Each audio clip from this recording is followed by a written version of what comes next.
Hello મારા વહાલા વહાલા વિદ્યાર્થી મિત્રો, કેમ છો? મજામાં? મારું નામ છે ફાલ્ગુન નાદરોજા, હું રાજકોટથી છું અને તમે જોઈ રહ્યા છો ફિઝિક્સ વિથ ફાલ્ગુન સર. અને વહાલા વિદ્યાર્થી મિત્રો, અત્યારે આપણે જોઈ રહ્યા છીએ ધોરણ 11 ફિઝિક્સ ચેપ્ટર નંબર 15 તરંગો. અને જેમાં લાસ્ટ લેક્ચરની અંદર આપણે તરંગોનું પરાવર્તન શરૂ કરેલું હતું, એ કમ્પ્લીટ નથી થયું. તરંગોનું પરાવર્તન લાસ્ટ લેક્ચરમાં આપણે જોયું હતું કે કોઈ એક દ્રઢ આધારની સાથે કોઈ દોરી બાંધી દેવામાં આવે અને એક સ્પંદને છોડવામાં આવે તો એ દોરીના સામેના છેડે ભટકાઈને પાછું કઈ રીતે આવે છે અને એના માટેના સમીકરણ આપણે જોયા હતા. અને બે વસ્તુ આપણે જોઈ હતી કે તરંગનું પરાવર્તન છે એ બે પ્રકારના સ્થાનથી થઈ શકે. સામેની સાઈડ દ્રઢ આધાર હોઈ શકે અથવા તો સામેનો છેડો છે એ મુક્ત પણ હોઈ શકે. તો તરંગનું પરાવર્તન કઈ રીતે થશે? ફટાફટ એકવાર એને રિવાઇઝ કરી દઈએ. દાખલા તરીકે અહીંયા આગળ આ દ્રઢ આધાર છે, તો અહીંયાથી આપણે એક સ્પંદને આ રીતે મોકલીએ છીએ, બરાબર? અને સ્પંદ આગળ વધે છે તો દિવાલની સાથે ભટકાયા બાદ એ કઈ રીતના આવશે? તો કે એ આ રીતના આગળ વધશે, બરાબર? અને આ તરફ આગળ વધતું હશે, કારણ કે અહીંયા આગળ આપણે દ્રઢ આધાર લીધેલો છે. તો આપણે જોયું છે કે અહીંયા આગળ જો કંપ વિસ્તાર પ્લસ હશે તો અહીંયા આગળ કંપ વિસ્તાર માઇનસ થઈ જશે. આ પ્લસ x અક્ષની દિશામાં ગતિ કરતું હશે તો પરાવર્તિત તરંગ છે એ માઇનસ x ની દિશામાં ગતિ કરતું હશે. ખ્યાલ આવી ગયો? તો બંને વચ્ચે કડા તફાવત કેટલો થશે? તો કે બંને કેસની અંદર કડા તફાવત પાઈ નો થશે. 180 ડિગ્રીનો કડા તફાવત જોવા મળે છે. બીજું કે જો અહીંયા આગળ દ્રઢ આધારની બદલે મુક્ત આધાર હોય, જેની અંદર આપણે આ ઉદાહરણ જોયેલું હતું, બરાબર છે? આ રીતના તમે કોઈ એક તરંગને જવા દેશો, આ રિંગની અંદર બાંધી અને આપણે સળિયામાં એને ભરાવી નાખ્યું છે, બરાબર? અને અહીંયાથી એ મુક્ત રીતે સ્લાઇડ થઈ શકે છે. તો આનું આ તરંગ જે રીતના આગળ વધે છે એ જ રીતના એ પાછું આવશે. અહીંયા આગળ કોઈ કડા તફાવત આપણને જોવા મળશે નહીં, બરાબર? અને લાસ્ટમાં મેં તમને ટેક્સ્ટ બુકમાં કીધું હતું કે એમાં ઋણ x અક્ષની દિશામાં બતાવવા માટે સમીકરણની અંદર પ્લસ થવું જોઈએ, પણ ટેક્સ્ટ બુકમાં પ્લસ કર્યું નથી, તો એ ભૂલ છે, એ સુધારવાની છે આપણે. રેડી? અને આજે આપણે એના પછીનો નેક્સ્ટ ટોપિક, આ જ ટોપિકની અંદર સ્થિત તરંગો અને નોર્મલ મોડ્સ શરૂ કરવા જઈ રહ્યા છીએ. અને આજે આપણે માત્ર સ્થિત તરંગો વિશે માહિતી મેળવશું. ટોપિક ખૂબ લાંબો છે, નોર્મલ મોડ્સ આ લેક્ચરમાં આપણે કમ્પ્લીટ નહીં કરીએ, માત્ર સ્થિત તરંગો શું છે એના વિશે માહિતી મેળવવાના છે. હવે તમે જુઓ કે દર વખતે એવું જરૂરી નથી કે એક છેડેથી દ્રઢ આધાર હોય એટલે તરંગ એક જ તરફ ભટકાય, એવું જરૂરી નથી. ધારો કે આની આ દોરી છે, એમાં આપણે બંને તરફ દ્રઢ આધાર રાખી દઈએ તો શું થાય? બંને તરફ દ્રઢ આધાર હશે તો શું થશે?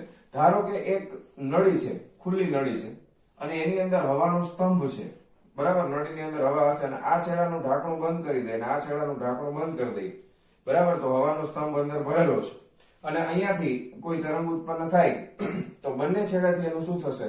પરાવર્તન થશે. એક છેડાની બદલે બે છેડાથી તરંગોનું પરાવર્તન થશે. તો તરંગ ભાત આપણને કેવી મળશે એના વિશે આપણે ચર્ચા કરવાની છે, બરાબર? અને એના માટે આપણે જોવાના છીએ, શીખવાના છીએ સ્થિત તરંગો એટલે શું થાય, બરાબર? સ્થિત તરંગો કોને કહેવાય? ચાલો, કન્સેપ્ટ ક્લિયર થયો. શું કરવાનું છે આપણે? એક છેડાની બદલે બંને છેડા બંધ હશે. એક છેડાની બદલે બંને છેડા બંધ હોય તો તરંગ ભાત કેવી મળે એના વિશે આપણે ચર્ચા કરવાના છીએ, બરાબર? ચાલો, તો હવે સૌથી પહેલા આપણે જોવાના છીએ સ્થિત તરંગોની વ્યાખ્યા. સ્થિત તરંગ એટલે શું, બરાબર? ટેક્સ્ટ બુકમાં આપણને ડાયરેક્ટ વ્યાખ્યા આપેલી નથી, પણ આપણે લખી નાખીએ સ્થિત તરંગોની વ્યાખ્યા. શું લખું છું? સ્થિત તરંગોની વ્યાખ્યા હું લખું છું. સ્થિત તરંગોની વ્યાખ્યા લખું છું. જોજો, વ્યાખ્યા એકદમ સિમ્પલ છે. સમાન કંપ વિસ્તાર, સમાન આવર્તકાળ, સમાન આવૃત્તિ. હજી કઈ રહી ગયું? સમાન કંપ વિસ્તાર, સમાન આવર્તકાળ, સમાન આવૃત્તિ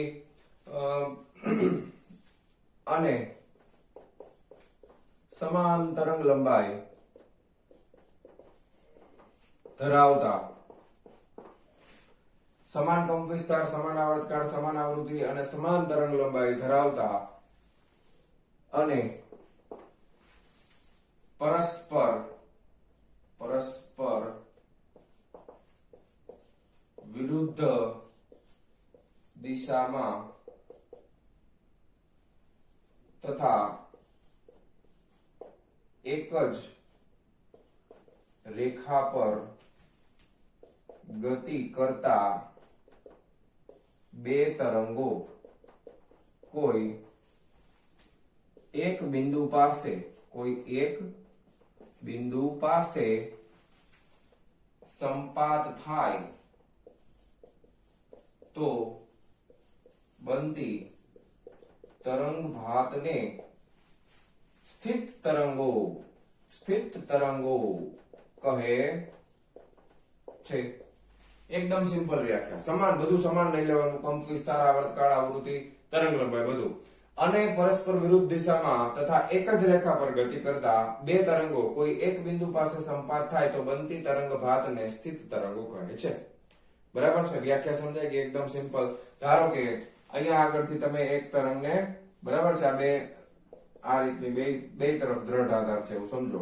બરાબર? કોઈ એક તરંગ છે એ આપણે આ રીતના આગળ વધે છે, અહીંયા સુધી આવે છે. બરાબર? હવે અહીંયાથી ભટકાઈ અને ફરી પાછો આ દિશામાં આગળ વધશે. બરાબર? તો એ ભટકાયા પછી જે આગળ વધે છે અને કોઈ એક બિંદુ પાસે ભેગા થાય તો રચાતી તરંગ ભાતને સ્થિત તરંગો કહે છે. હવે પ્રશ્ન એ થાય કે એને સ્થિત તરંગો શું કામ કહેવામાં આવે છે? હવે એ કન્સેપ્ટ સમજવા માટે સ્થિત શું કામ કહેવાય છે? કારણ કે એક તમને પહેલેથી જ સમજાવી દઉં કે અહીંયા આગળ છે ને તરંગ આગળ નહીં વધી શકે. માત્ર તરંગના અલગ અલગ કણો, અલગ અલગ બિંદુઓ સરળ આવર્ત ગતિ કરતા હશે પોતાના મધ્યમાન સ્થાનની આસપાસ. અમુક બિંદુઓ સ્થિર હશે, અમુક બિંદુઓ છે મહત્તમ કંપ વિસ્તારથી ગતિ કરતા હશે. એવું શું કામ થાય છે એ હવે આપણે જોવાના છે, મેથેમેટિકલી પ્રૂફ કરશું. બરાબર? કન્સેપ્ટ સમજાઈ ગયો? બરાબર? સમાન આવર્તકાળ, સમાન આવૃત્તિ, બધી વસ્તુ સરખી. બરાબર? આવૃત્તિ સરખી, આવર્તકાળ સરખો, કંપ વિસ્તાર સરખો. તરંગ તમે મોકલો છો, તમે ધારો કે અહીંથી 3 સ્પંદ મોકલા, એ 3 સ્પંદ દિવાલ સાથે ભટકાણા અને એ સ્પંદ ફરી પાછા આવે છે દોરીમાં. બરાબર છે? એટલે અહીંયાથી પાછા તમે એવા ને એવા 3 બીજા મોકલેલા છે. તો જે આગળ જાય છે અને પાછા આવે છે એ બંને ક્યાંક ભેગા થશે.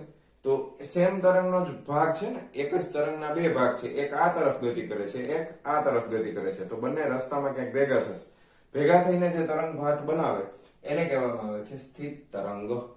બરાબર? એને શું કહેવામાં આવે છે? સ્થિત તરંગ. રેડી? ચાલો, ક્લિયર આટલું? હવે મેથેમેટિકલી આપણે એનું સમીકરણ જોઈ લઈએ અને પછી હું તમને આકૃતિ દ્વારા સમજાવવાનો પ્રયત્ન કરીશ. સમીકરણ આપણને યાદ છે કે તરંગો માટેનું સમીકરણ, ધારો કે આપણે કોઈ એક x દિશામાં, ધન x દિશામાં ગતિ કરતું તરંગ લઈ લઈએ, y1xt ઇઝ ઇક્વલ ટુ શું થશે? a sin kx, ધન x દિશામાં ગતિ કરે છે, માઇનસ ઓમેગા ટી. પ્રારંભિક કળા છે phi બરાબર આપણે 0 લઈ લીધી છે. તો x છે y1xt is equal to a sin kx minus omega T. આને આપણે સમીકરણ નંબર 1 આપી દઈએ. બીજા નંબરનું સમીકરણ આપણે લખીએ xt. હવે આ છે ને એ પાછું આવે છે, રિવર્સમાં આવે છે. તો એને આપણે લખશું ઋણ x દિશામાં ગતિ કરશે એટલે sin kx plus omega T. આને આપણે આપી દઈએ સમીકરણ નંબર 2. બરાબર છે? આ તરંગ છે એ ધન x દિશામાં ગતિ કરે છે, આ તરંગ છે એ ઋણ x દિશામાં ગતિ કરે છે.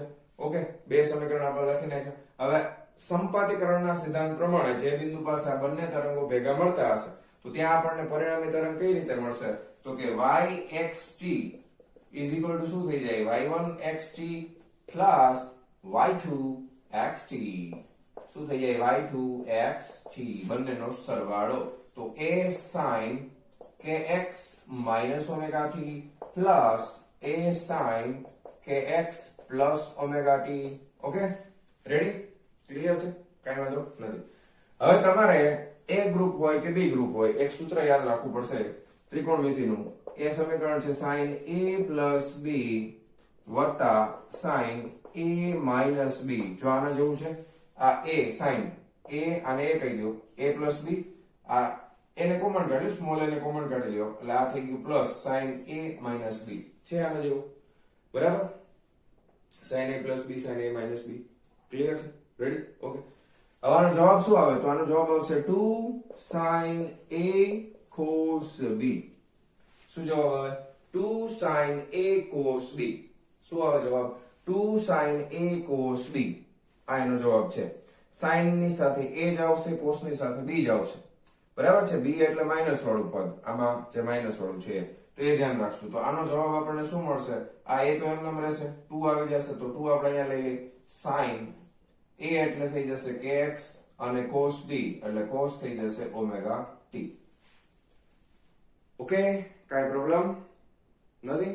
બરાબર? તો આને તમે આખે આખું બીજી રીતે પણ મેથેમેટિકલી પ્રૂફ કરી શકો, sin alpha plus sin beta ના સ્વરૂપમાં. એ રીતે પણ થઈ શકે. એમાં alpha plus beta divided by 2, પછી cos alpha plus alpha minus beta divided by 2, એ રીતે. પણ એના કરતા આ ઈઝી પડશે, આ સમીકરણ સહેલું પડશે. આ યાદ રાખવું, ટેક્સ્ટ બુક પ્રમાણે આ જ યાદ રાખવું, બરાબર. તો અહીંયા આપણને પરિણામી તરંગ ભાત જે મળે છે એ સમીકરણમાં શું શું તફાવત છે જો. એક તો અહીંયા આગળ તમે જોશો કે આ આખે આખો છે ને કંપ વિસ્તાર છે, બરાબર. આ આખે આખું છે એ સમીકરણ તરંગનું સમીકરણ છે. તો આ સમયનું વિધેય તો છે ઓમેગા ટી તો આવે છે, પ્રારંભિક કળ 0 છે, બરાબર છે, એટલે cos ઓમેગા ટી. પછી આ sin માં જો સમયનું વિધેય તો છે નહીં કઈ, બરાબર. કે અચળ છે, x એટલે સ્થાન છે, તો ફિક્સ સ્થાન તમે લઈ લેશો એટલે આ અચળ થઈ જશે. તો આ આખે આખું પદ છે 2a sin kx એ શું દર્શાવે છે? આ આખે આખું પદ દર્શાવે છે કંપ વિસ્તાર. શું દર્શાવે છે ભાઈ? કંપ વિસ્તાર દર્શાવે છે. આ આખે આખું પદ કંપ વિસ્તાર દર્શાવે છે. તો આપણને એમ થાય કે આ તરંગના સમીકરણમાં અને આ તરંગના સમીકરણમાં શું તફાવત છે, તમે વિચારો જરાક. જો અહીંયા કંપ વિસ્તાર એ છે, અહીંયા કંપ વિસ્તાર છે 2a sin kx, બરાબર. તો અહીંયા કંપ વિસ્તાર કોઈ પદનું વિધેય નથી, એ સ્વતંત્ર છે કંપ વિસ્તાર. તો અહીંયા આગળ જે કંપ વિસ્તાર છે એ સ્થાનનું વિધેય છે, કે કોઈ એક નિશ્ચિત સ્થાન પાસે તમે જશો આ તરંગમાં તો એ જગ્યા ઉપર એનો કંપ વિસ્તાર ફિક્સ હશે, ચોક્કસ હશે.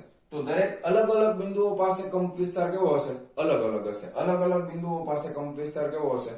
અલગ અલગ હશે, બરાબર છે. કારણ કે કંપ વિસ્તાર કોના ઉપર આધાર રાખે છે? સ્થાન ઉપર આધાર રાખે છે. ખ્યાલ આવી ગયો? બીજું અહીંયા આગળ આ જે છે એ સમયનું વિધેય પણ છે સ્થાન, આ plus omega T minus omega T, એટલે તરંગ છે એ ગતિ કરે છે, સમય ઉપર આધાર રાખે છે. અહીંયા આગળ કોણીય આવૃત્તિ અચળ છે, આ બદલાતી નથી. આ આવૃત્તિ કેવી છે? તો કે આ અચળ છે. કોણીય આવૃત્તિ કેવી છે? અચળ છે, બરાબર. એટલે આ છે ને માત્ર ને માત્ર સરળ આવર્ત ગતિના સમીકરણની સાથે મેચ થાય છે. કોની સાથે મેચ થાય છે? સરળ આવર્ત ગતિના સમીકરણની સાથે. કારણ કે અહીંયા કે વાળું પદ જ નથી આવતું. જો અહીંયા આગળ કોસ વાળા પદમાં આ આખે આખું કંપ વિસ્તારમાં આવી ગયું, બરાબર. અને આ કોસ ઓમેગા ટી તો અચળ છે. તો આ તરંગ છે ને ઈ માત્ર શું કરે છે? સરળ આવર્ત ગતિ. હવે એને આપણે આકૃતિ દ્વારા સમજવાનો પ્રયત્ન કરશું તો જ વધારે આઈડિયા આવશે, બાકી આપણને સમજાશે નહીં. ડાયરેક્ટલી હું તમને એમ કીધું કે ભાઈ આ તો સરળ આવર્ત ગતિ કરે છે, તો એમ તમે કહો સર એમ તમે કહો એટલે થોડું માની લઈએ આપણે, બરાબર. ચોક્કસ આપણે નિશ્ચિત કરવું પડે ને કે ભાઈ તમે કહો છો એ સાચું છે કે ખોટું. તો એક કામ કરો, આ મેથેમેટિકલ સ્ટેપ છે લખી નાખો, એઝ ઇટ ઇઝ આ બધી વસ્તુ લખી નાખો, વ્યાખ્યા લખી નાખો. પછી હું તમને ડાયરેક્ટ આકૃતિ દોરી, ટાઈમ ના બગડે એટલે બે આકૃતિ દોરી અને પછી હું તમને સમજાવું છું કે આ તરંગ સ્થિત તરંગ છે એ કઈ રીતે બનશે અને કેવી રીતે આપણે એને સમજવાનું છે. ક્લિયર? તો આટલી વસ્તુ છાપી નાખો અને હવે આપણે આગળ વધીએ છીએ. ચાલો વિડીયો પોઝ કરીને લખી લેજો, જવા દઉં છું. ચાલો ચાલો વિદ્યાર્થી મિત્રો, હવે અહીંયા મેં આકૃતિ દ્વારા તમને સ્થિત તરંગો સમજાવવાનો પ્રયત્ન આપણે કરશું. ટેક્સ્ટ બુક ની અંદર આકૃતિ આપેલી છે પણ એમાં તમને થોડીક ગૂંચવણ થઈ શકે એવું છે. આપણે એકદમ સિમ્પલ અને સાદી આકૃતિ દ્વારા સમજીએ એટલે ટેક્સ્ટ બુક ની આકૃતિ પણ તમને ઈઝીલી સમજાઈ જશે. જો અત્યારે મેં અહીંયા દરેકમાં બબ્બે તરંગો દોર્યા છે, બરાબર. આપણે અલગ અલગ 4 કેસ લીધા છે, 1 2 3 અને 4. એનું પરિણામ શું આવશે એ મેં નથી દોર્યું, એ હું તમને સાથે સાથે સમજાવતો જાઉં છું અને દોરતા જશું. આપણે બંને સાથે દોરતા જશું, તમે દોરજો હું દોરું છું, બરાબર. જો હવે બે કલર તમને દેખાતા હશે, એક બ્લેક કલર વાળું તરંગ છે અને એક રેડ કલર વાળું તરંગ છે. હવે આ તરંગમાં તમારે વિચારવાનું છે કે અહીંયા આગળ શૃંગનો ભાગ છે અને આ કાળા કલર વાળો છે એ ગર્ત છે. રેડ કલરમાં પણ આ ગર્ત છે અને આ શૃંગ છે. હવે તમે એવું કલ્પના કરો કે આ તરંગમાં, આ કાળા કલરના તરંગમાં આ શૃંગ છે ને એ સમયની સાથે ધીરે ધીરે આગળની તરફ ગતિ કરે છે. કારણ કે એક તરંગ હોય, તરંગનું સમીકરણ આપણે પહેલું જે લખ્યું હતું એમાં તરંગ છે એ આગળ વધતું હશે, પ્રગામી તરંગ છે ને આગળ તરફ ગતિ કરતા હશે. તો આ શૃંગ વાળો ભાગ આમાં આ તરફ ગતિ કરે છે. રેડ કલરમાં આપણે જુઓ કે આ ગર્ત વાળો ભાગ છે એ ડાબી તરફ ગતિ કરે છે.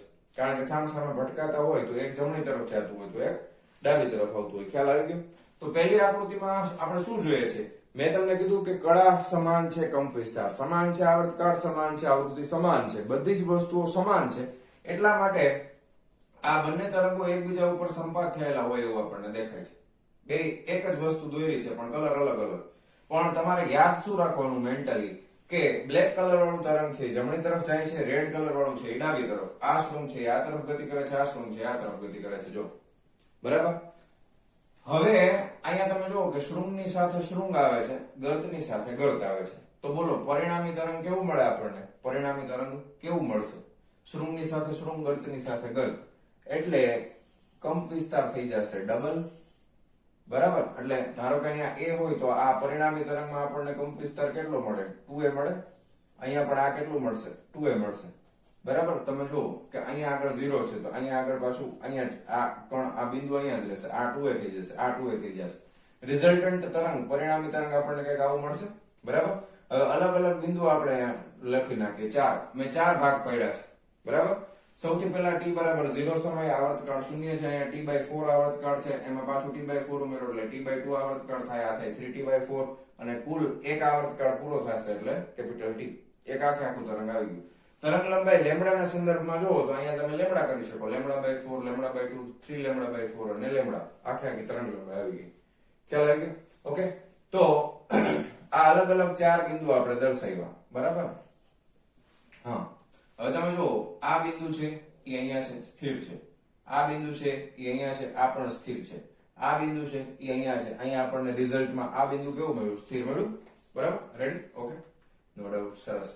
હવે પ્રગામી તરંગ છે એટલે આ શૃંગ વાળો ભાગ બીજા કેસમાં જાય છે. આપણે આગળ વધશે સમયની સાથે. હવે આપણે એવું ધારી લઈએ છીએ કે બીજા કેસની અંદર એ આવર્તકાળ t/2 છે ને ત્યાં આનું શૃંગ પહોંચી ગયું. હવે આ અહીંયા પહોંચશે તો આ તરફ આ પણ એટલું જ અંતર કાપશે ને. આ અહીંયાથી અહીંયા પહોંચશે. બરાબર. જો ધ્યાન આપો, આ રેડ કલર વાળો ભાગ શૃંગનો એ અહીંયાથી અહીંયા પહોંચે છે. તો અહીંયા આગળ બ્લેક કલર વાળો, સોરી, આ ગર્ત વાળો ભાગ, આ બ્લેક કલર નો શૃંગ વાળો ભાગ t/4 થી ક્યાં પહોંચે? t/2 પાસે પહોંચે. તો અહીંયા આગળ રેડ કલર નો ગર્ત વાળો ભાગ 3t/4 થી ક્યાં પહોંચશે? t/2. તો અહીંયા આ બિંદુ છે, અહીંયા આ બિંદુ છે. તો અહીંયા આગળ તમે જુઓ કે આનો કંપ વિસ્તાર a છે તો આનો પણ કંપ વિસ્તાર a હોય. હવે આ પ્લસ a હોય તો આ માઇનસ a હોય. હવે બેનો સરવાળો કરો, પરિણામી બિંદુ, પરિણામી તરંગ ક્યાં મળે? તો કે પરિણામ છે અહીંયા બધા બિંદુઓ પાસે એવું જ થાય છે. જો જેટલું અહીં ઉપર છે એટલું જ અહીં નીચે છે. તો બે એકબીજાની અસરોને શું કરી દે? નાબૂદ. તો આ બિંદુ પાસે આપણને તરંગ અહીંયા સ્થિર થઈ ગયું. આ બિંદુ છે વળી પાછું અહીંયા સ્થિર આવશે, અહીંયા સ્થિર આવશે, અહીંયા સ્થિર આવશે, અહીંયા સ્થિર. એટલે તમને પરિણામી તરંગમાં શું મળશે? તો કે એક સીધી રેખા મળશે, બીજું કઈ મળશે નહીં. ખ્યાલ આવી ગયો? હવે આપણે જૂના બિંદુ આપણે દર્શાવી દઈએ. એક આ બિંદુ છે એ સ્થિર હતું.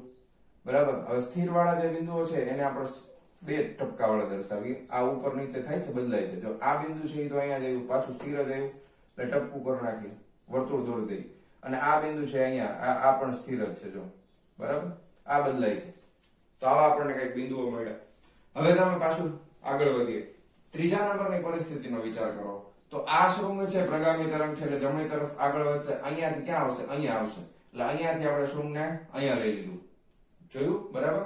ઓકે. આ શૃંગ અહીંયાથી ક્યાં આવી ગયું? બ્લેક કલર વાળું અહીંયા આવી ગયું. હવે રેડ કલર નો વિચાર કરો. તો રેડ કલર નો આ ગર્ત છે એ અહીંયાથી ક્યાં આવશે?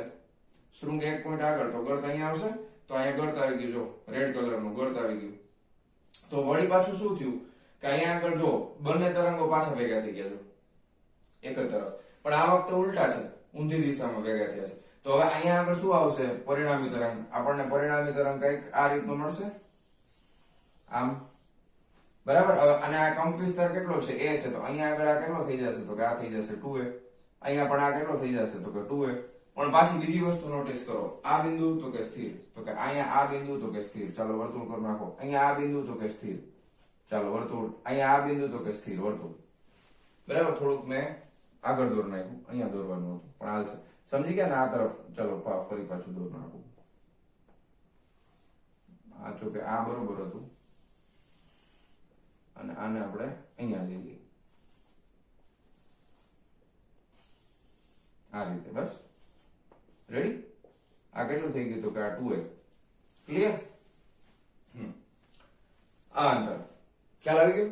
જોયું? પરિણામી તરંગ. હવે વળી પાછું, હવે અહીંયાથી આ બ્લેક કલર નું શૃંગ હજી આગળ વધશે તો અહીંયા આવી ગયું. બરાબર. અને રેડ કલર વાળું શૃંગ હજી આગળ વધે તો અહીંયા આવી ગયું. તો વળી પાછું શું થયું? જો આ રીતની તરંગ વાત મળે છે લાસ્ટ કેસમાં. તો જેટલું ઉપર પ્લસ a છે નીચે એટલું માઇનસ a છે. પરિણામી તરંગ આપણને બે એકબીજાની અસરને શું કરી દે? નાબૂદ. એટલે અહીંયા પાછું આપણને શું મળશે? પરિણામી તરંગ ભાત આવી સીધી લીટી મળશે. જો સીધી લીટી મળશે એટલે અહીંયા આગળ એક બિંદુ હતું, અહીંયા વર્તુળ નથી કરવાનું આપણે કારણ કે આ પોતાનું સ્થાન બદલે છે. અહીંયા આગળ આ બિંદુ તો સ્થિર જ છે, અહીંયા આગળ આ બદલે છે, આ બિંદુ પાછું સ્થિર છે. રેડી? ચાલો હવે તમે જુઓ આ બેમાં આ બે તરંગો ભેગા થયા અને આ એનું પરિણામ આપણને મળ્યું. તો આપણને શું જોવા મળે છે? જો કે તરંગમાં કેવું થાય છે. આ તરંગમાં શું, આ તરંગમાં વિચારો આ શૃંગ વાળો ભાગ છે એ શું આ તરફ ગતિ કરી રહ્યો છે? હા કે ના? તો કે ના, નથી કરી રહ્યો. શું કામ? કારણ કે આના પછીના નેક્સ્ટ સ્ટેપમાં શું જોવા મળે છે? તો કે આમાં ધારો કે કોઈ એક બિંદુ P અહીંયા છે પેલા કેસમાં, તો એ બિંદુ P હવે બીજા કેસની અંદર ક્યાં આવી ગયું? તો કે અહીંયા આવી ગયું. ત્રીજા કેસની અંદર આ બિંદુ P ક્યાં આવી ગયું? તો કે આ બિંદુ P અહીંયા આવી ગયું. ચોથા કેસમાં વળી પાછું ક્યાં આવી ગયું? તો કે અહીંયા આવી ગયું. કારણ કે અહીંયા આગળ આ તરંગના દરેકે દરેક કણ સરળ આવર્ત ગતિ કરે છે. એટલે અહીંયા આ પોતાની જગ્યા ઉપર તમે ઠેકડો મારતા હો આમ, બરાબર? તો એ પોતાની જગ્યા ઉપર તરંગના દરેકે દરેક કણ છે એ શું કરે છે? સરળ આવર્ત ગતિ કરે છે, દોલનો કરે છે, પણ આગળ તરફ નથી જતા. પ્રગામી તરંગ એટલે શું? તો કે શૃંગ વાળો ભાગ છે એ કન્ટિન્યુ. આમાં આપણે જોયું કે આ શૃંગ છે આગળ વધ્યું, આમાં શૃંગ પછી આગળ વધ્યું, પાછું આગળ વધ્યું, પણ બે તરંગો એવા ભેગા થાય કે જેથી કરીને પરિણામ આપણને એવું મળે છે કે એ તરંગ છે એ આગળ તરફ ગતિ નથી કરતું, પણ પોતાની જગ્યા ઉપર શું કરે છે? સરળ આવર્ત દોલનો કરે છે. એટલા માટે આને કહેવામાં આવે છે સ્થિત તરંગો. એટલા માટે શું કહેવામાં આવે છે? સ્થિત તરંગો. કારણ કે તરંગ સમયની સાથે આગળ વધતું નથી. અને આનો કંપ વિસ્તાર છે એ કેટલો છે? તો કે 2a sin kx જેટલો કંપ વિસ્તાર મળે છે. કેટલો મળે છે? 2a sin kx જેટલો. ઓકે, હવે વાત કરીએ અલગ અલગ બિંદુઓની.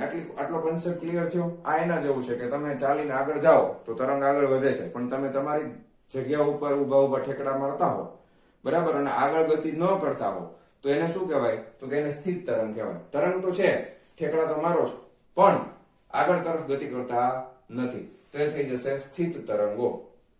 ખ્યાલ આવી ગયો? હવે આમાં આપણે સ્થિત તરંગોનું આપણે આકૃતિ દ્વારા સમજવાનો પ્રયત્ન કર્યો. ટેક્સ્ટ બુકમાં આકૃતિ તમને આપેલી છે, પણ એમાં તમે થોડા ઘણા કન્ફ્યુઝ થશો. આપણે શું કર્યું છે? ડાયરેક્ટ સેલા કેસ લઈ લીધા. હવે ખરેખર તો તમને ખબર છે કે આ શૃંગ છે એ સીધે સીધું અહીંયા જમ્પ ન આવે, ધીમે ધીમે અમુક સમય અહીંયા આવશે, અહીંયા આવશે, અહીંયા આવશે, અહીંયા આવશે, અહીંયા આ રીતે આગળ વધશે ને ધીરે ધીરે ધીરે ધીરે. પણ આપણે શું કર્યું? વચ્ચેના સ્ટેપ ખાઈ અને સીધા અહીંયાથી અહીંયા જમ્પ કર્યો, અહીંયાથી અહીંયા, જેથી કરીને સમજવામાં આપણને સહેલું પડે. ટેક્સ્ટ બુક ની અંદર અલગ અલગ નજીકના સ્ટેપ આપેલા છે અને પરિણામી તરંગ તમને ડ્રો કરીને આપેલું છે, ડોટેડ લાઈન થી, અને એ રીતે કર્યું છે. એ પણ તમે જોઈ લેજો. હવે તમને એ ઈઝીલી સમજાઈ જશે કે કઈ રીતના સ્થિત તરંગ છે એ વર્ક કરે છે, કામ કરે છે. બરાબર? રેડી? ક્લિયર આટલું? ચલો ડન. અહીંયા સુધી ઓકે? હા.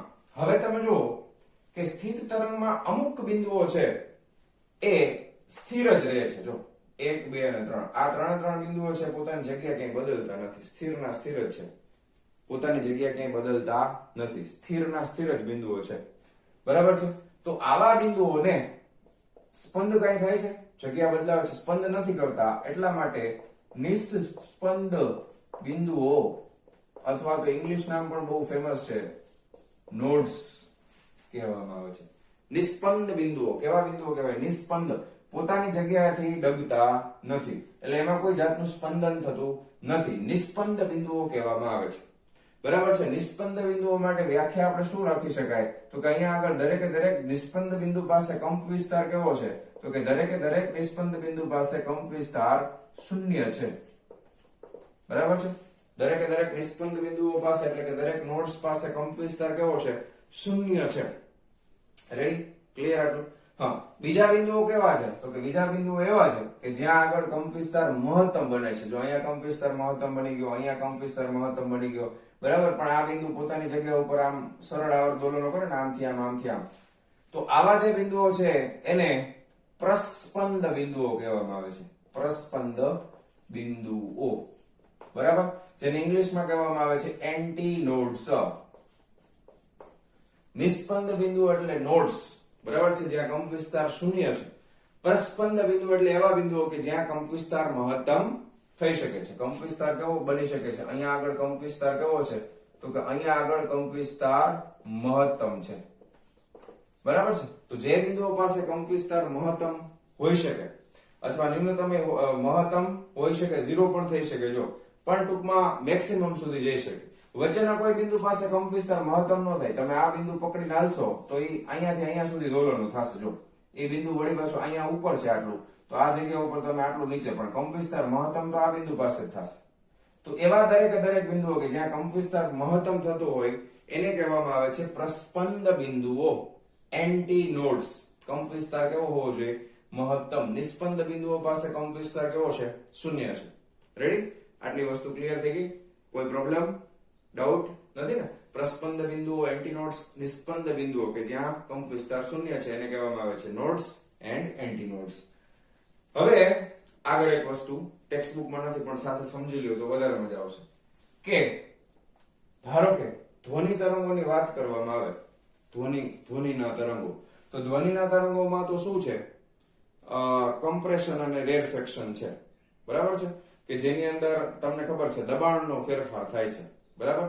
તો તમે વિચારો કે અહીંયા આગળ નિસ્પંદ બિંદુઓ છે, એ ધારો કે આ ધ્વનિનું તરંગ હોય, દોરીની અંદર તરંગ આપણે ઉત્પન્ન નથી કરતા, ધ્વનિના તરંગો છે, તો કમ્પ્રેશન અને રેરફેક્શન વાળો ભાગ કઈ જગ્યા ઉપર આપણને મળશે? બરાબર, કઈ જગ્યા ઉપર આપણને મળશે? વધારે દબાણ હોય એવો અને એકદમ ઓછું દબાણ હોય એવો ભાગ તમને ક્યાં મળશે? તો કે તમે જુઓ કે જે બિંદુઓ પોતાની જગ્યાએથી ખસે નહીં, હું તમને ત્યારે ધ્વનિમાં ડિટેલમાં સમજાવીશ, પણ આ નિસ્પંદ બિંદુઓ પોતાની જગ્યાએથી ખસતા નથી, તો આ જગ્યા ઉપર દબાણ વધારે હોય. બરાબર છે? દબાણ વધારે હોય તો જ પોતાની દિવાલ છે, ધારો કે દિવાલ દોરી તમે દિવાલમાં જડી દીધી, તો દિવાલ તો એકદમ દ્રઢ આધાર છે, તો એના ઉપર તમે ગમે એટલું દબાણ આવે છતાં પણ પોતાની જગ્યાએથી ખસે નહીં. તો તમારે જે નિસ્પંદ બિંદુઓ છે એમાં તમારે કમ્પ્રેશન વાળો ભાગ આવશે. બરાબર છે? જ્યાં દબાણ કેવું હશે? વધારે હશે. અને અહીંયા આગળ રેરફેક્શન વાળો ભાગ આવશે, જ્યાં કંપ વિસ્તાર, જે પ્રસ્પંદ બિંદુઓ છે ત્યાં દબાણ ખૂબ જ ઓછું હશે. આ બિંદુઓ પાસે દબાણ ખૂબ જ ઓછું હોય. બરાબર? ક્લિયર છે? પ્રસ્પંદ બિંદુઓ, નિસ્પંદ બિંદુઓ આપણે જ્યારે ધ્વનિના સંદર્ભમાં જોશું ત્યારે આ સંદર્ભમાં આપણે એને જોવાના છીએ. ખ્યાલ આવી ગયો? રેડી? તો આટલી વસ્તુ નોટ ડાઉન કરી નાખો. પ્રસ્પંદ બિંદુઓ કોને કહેવામાં આવે છે? નિસ્પંદ બિંદુઓ કોને કહેવામાં આવે છે? આ રીતે આપણે જોઈ લઈએ. રેડી? તો આટલી વસ્તુ આકૃતિ છે, તમે રેફરન્સ માટે તમે આ આકૃતિ દોરી નાખો. ટેક્સ્ટ બુકમાં ભલે આપેલી હોય પણ રેફરન્સ બુક માટે આકૃતિ દોરી નાખો. અલગ અલગ કલર હોય તો અલગ અલગ કલર વાળી પેન યુઝ કરો, અથવા તો પેન્સિલ અને પેન યુઝ કરો. કમ્બાઈન કરજો એટલે ખબર પડે ખરેખર આ બે અલગ અલગ તરંગો છે. મારી પાસે તો તમે સ્કેચ પેન યુઝ કરી શકો કોઈ પણ રીતે, પણ કન્સેપ્ટ ક્લિયર થવો જોઈએ. તો આ રીતે બને છે એને કહેવામાં આવે છે સ્થિત તરંગો. રેડી? તો ફટાફટ આટલી વસ્તુ નોટ ડાઉન કરો. ઓકે, ચાલો.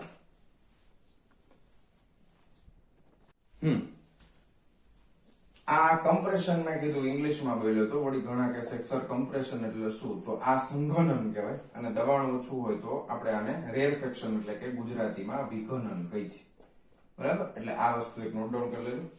સંઘનન જ્યાં હશે, સંઘનન ત્યાં આગળ આપણને શું મળશે? તો કે ત્યાં નિસ્પંદ બિંદુઓ હશે. અને વિઘનન હશે ત્યાં શું મળશે? તો કે ત્યાં પ્રસ્પંદ બિંદુઓ મળશે. એ આગળ આવશે ટેક્સ્ટ બુકમાં. અત્યારે આપણને થિયરી તમે ટેક્સ્ટ બુકમાંથી વાંચશો તો એમાં અત્યારે કઈ જોવા નહીં મળે, પણ સાથે સાથે સમજી લ્યો તો વધારે અનુકૂળ પડશે આપણને. બરાબર? તો આજના લેક્ચર માટે આપણે આટલી વસ્તુ રાખીએ છીએ. મળીએ છીએ આ જ વસ્તુમાં આગળ આપણે વધશું નેક્સ્ટ લેક્ચરની અંદર. ઓકે, ત્યાં સુધી આવજો.